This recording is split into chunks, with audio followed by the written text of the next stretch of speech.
ప్రతిరోజు తొలి ప్రాధాన్యం. మన శరీరం మన జీవితం, డబ్బు ఉన్నా శాంతి లేకపోతే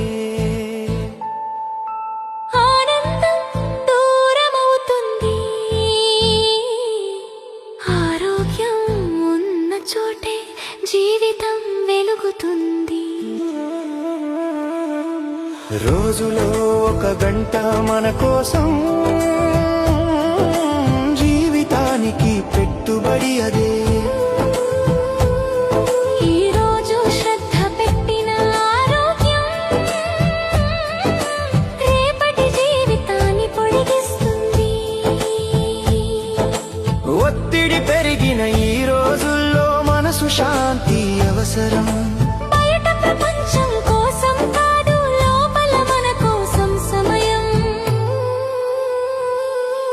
కదలిక శరీరానికి శక్తి, శ్వాస మనసుకు నిశ్చలత. ఈ రెండు కలిసిన చోటే యోగం అనే జీవన పద్ధతి. రోజులో ఒక గంట మన కోసం, ఆరోగ్యానికి ఇచ్చే గౌరవం. కొన్ని నిమిషాల సాధన కాదు, జీవితాంతం సాగే ప్రయాణం.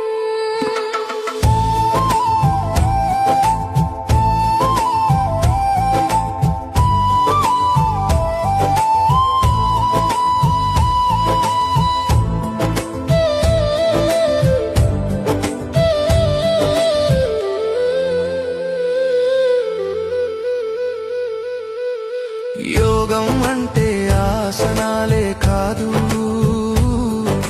ప్రాణాయామం మాత్రమే కాదు. ఎలా జీవించాలో నేర్పించే సంపూర్ణ జీవన మార్గం. నొప్పి వచ్చినప్పుడు కాదు, రోగము రాకముందే జాగ్రత్త. ఈ రోజుల్లో యోగం అవసరం.